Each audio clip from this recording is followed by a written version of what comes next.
Dari, hello, we're back in the cave. And as Agatha said, it feels like someone has stolen the whole of our afternoon, evening. What's happened? Well, I have good news, which is that before the end of the last video, you'll notice that I'd said that both bicycles were basically not working properly. And now, subject to testing, now the bicycles have been tested, we think we've fixed both problems. So how do we do that?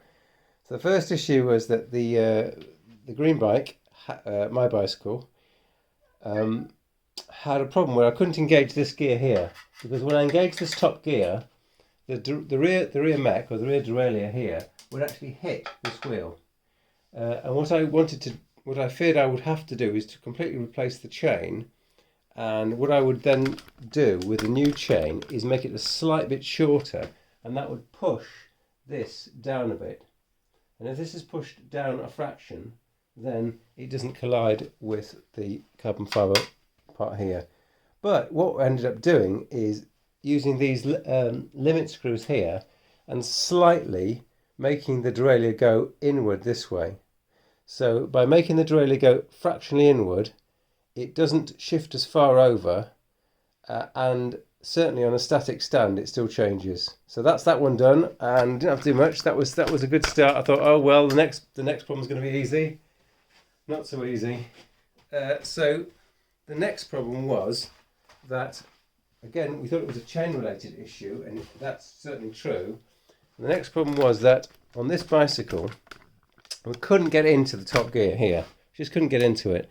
And the reason was this chain was so tight that it wouldn't allow the derailleur to push onto that top gear. So we fitted a new chain, which was easy. I got the lengths wrong initially. I initially made the chain a bit too long as a safety measure, because once you've cut the chain, you can't uncut the chain.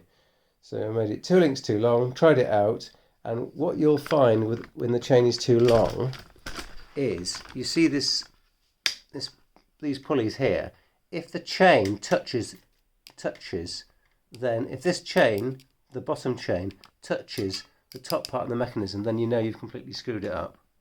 So you need to have the chain so that on the smallest cog at the front and the smallest cog at the back, then it needs to have some gap here.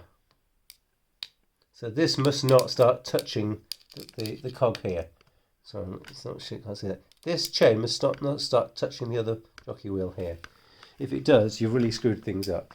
So when we got the chain length right, we thought, okay, it's all fixed. But then we were trying to adjust the derailleur mechanism here, and we seemed to be missing 2 gears. So we only had 9 gears. So we would change the front handlebar mechanism here, and we'd use the shifters to change gear, but we'd only had 9 gears. And then after about 30 minutes of faffing about, we had no gears. So it transpired after disassembly, which I'm going to come on to right now, that the wire had snapped inside here. So the general thing to know is that on modern bicycles, when they have concealed cabling, where the cable goes into the frame, although it looks fantastic, so here's the derailleur cable for the rear derailleur here. It goes into the frame, it goes down there, it goes around the outside of the bearing, but still inside the frame, and then it trundles down this bit of carbon fibre here. So can you see that? It then trundles down this carbon fibre here into this wire here, and then down there and into the rear mech. So as you can imagine, when it breaks, it's a complete and utter pain in the ass. And what you've got to do is to take this off here, and you've got to start by feeding the cable from here, because the cable's got a sort of soldered end on it, a bump on the end, so that when you either pull the brakes on or when you change the shifter here, when you change the shifter, it rotates the mechanism and it's on a ratchet. So you need to start off from here, but taking this off and fixing it is a completely non-trivial business. And if anyone ever says, will you just change the brake or gear cables to my bicycle, would you do that for me? Well, the answer is yes, but it's going to cost you a lot of money or time or both.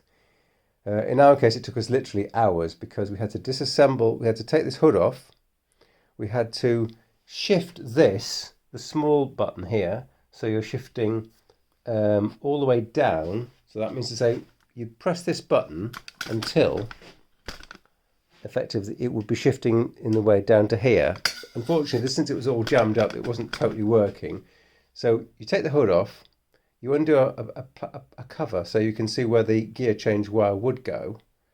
And then we noticed that that gear change wire went to sort of nowhere because inside the actual end of the mechanism had frayed and chopped and made a break.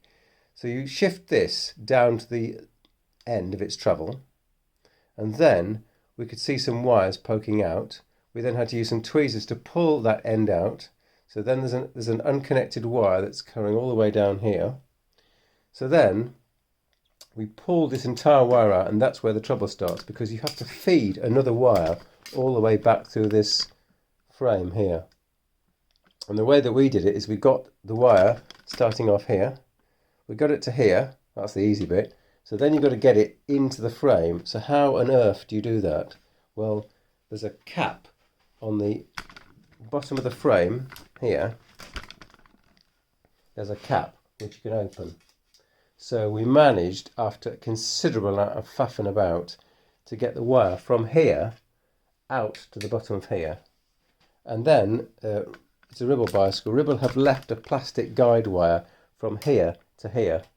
So we managed to then put the wire through this plastic guide wire, and all was well. But it did take, well, it took hours. So subject to a bit of trimming, we think all is well.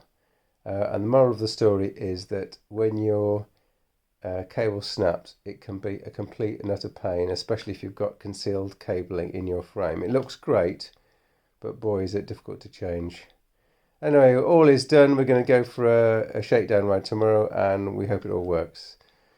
Thank goodness for that. Thanks very much for watching, Diary.